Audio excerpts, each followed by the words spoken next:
आपका एक बार फिर से स्वागत है हमारे चैनल से जुड़ने के लिए।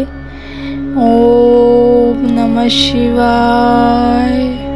कल का हमारा अध्याय अधूरा रह गया था, आज हम उसे पूरा करेंगे। आपका एक बार फिर से धन्यवाद है हमारे चैनल को प्रोत्साहित करने के लिए। आइए शुरू करते हैं हमारा अधूरा अध्याय। जप काल में मकरांत प्रणव का उच्चारण मन की शुद्धि करने वाला होता है। समाधि में मानसिक जप का विधान है तथा अन्य सब समय भी उपांशु जप ही करना चाहिए। नाद और बिंदु से युक्त ओंकार के उच्चारण को विद्वान पुरुष समान प्रणव कहते हैं। यदि प्रतिदिन आदर पूर्वक 10,000 पंचाक्षर मंत्र का जप किया गया जाए अथवा दोनों संध्याओं के समय एक एक सहस्त्र का ही जप किया जाए तो उसे शिव पद की प्राप्ति कराने वाला समझना चाहिए। ब्राह्मणों के लिए आदि से प्रणव से युक्त पंचाक्षर मंत्र अच्छा बताया गया है। कलश से किया हुआ स्नान, मंत्र की दीक्षा, मातृकाओं का न्यास, सत्य से पवित्र अंतःकरण वाला ब्राह्मण तथा ज्ञानी गुरु, इन सबको उत्तम माना गया है। द्विजों के लिए नमः शिवाय के उच्चारण का विधान है। द्विजों के लिए अंत में नमः पद के प्रयोग की विधि है, अर्थात वे शिवाय नमः इस मंत्र का उच्चारण करें। स्त्रियों के लिए भी कहीं कहीं विधि पूर्वक नमोन्त उच्चारण का ही विधान है, अर्थात वे भी शिवाय नमः का जप करें। कोई ऋषि ब्राह्मण की स्त्रियों के लिए नमः पूर्वक शिवाय के जप की अनुमति देते हैं, अर्थात नमः शिवाय का जप करें। पंचाक्षर मंत्र का 5 करोड़ जप करके मनुष्य भगवान सदाशिव के समान हो जाता है।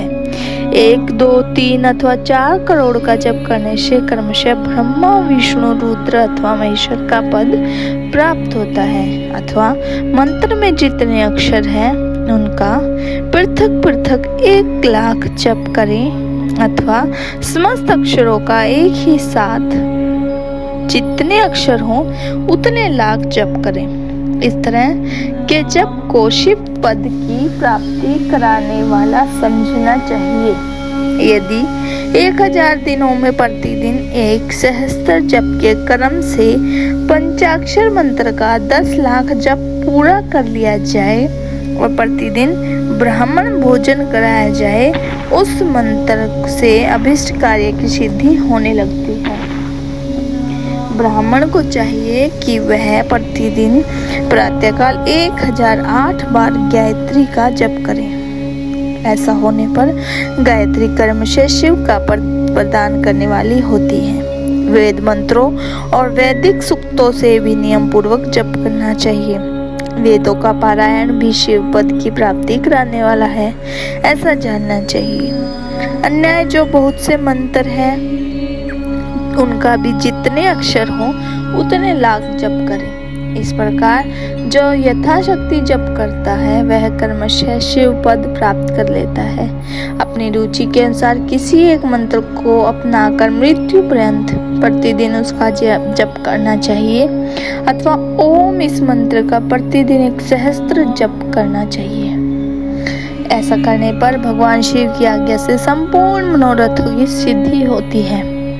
जो मनुष्य भगवान शिव के लिए फुलवाड़ी या बगीचा आदि लगाता है तथा शिव के सेवा कार्य के लिए मंदिर में झाड़ने बुहारने आदि की व्यवस्था करता है, वह इस पुण्य कर्म को करके शिव पद प्राप्त कर लेता है। भगवान शिव के जो काशी आदि अक्षेत्र हैं उनमें भक्ति पूर्वक नित्य निवास करें। वह जड़ चेतन सभी को भोग और मोक्ष देने वाला होता है। अतः विद्वान पुरुष को भगवान शिव के क्षेत्र में आमरण निवास करना चाहिए। पुण्य क्षेत्र में स्थित बावड़ी, कुआं और पोखरे आदि को शिव गंगा समझना चाहिए। भगवान शिव का ऐसा ही वचन है, वहाँ स्नान, दान और जप करके मनुष्य भगवान शिव को प्राप्त कर लेता है। अतः मृत्यु पर्यंत शिव के क्षेत्र का आश्रय लेकर रहना चाहिए।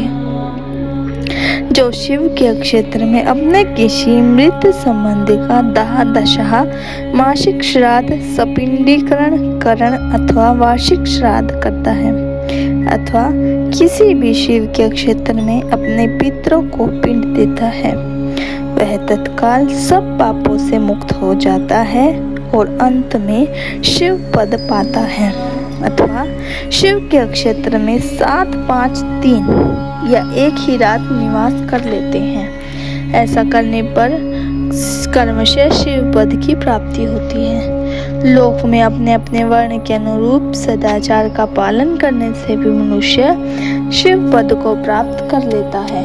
वर्णाकुल आचरण से तथा भक्ति भाव से वह अपने सत्कर्म का अतिशय फल पाता है।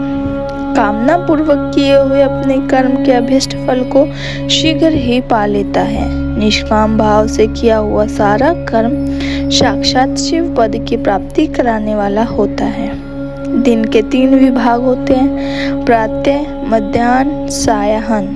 इन तीनों में क्रमशः एक एक प्रकार के क्रम का संपादन किया जाता है। प्रातः काल को शस्त्र विहित नित्य क्रम के अनुष्ठान का समय जानना चाहिए।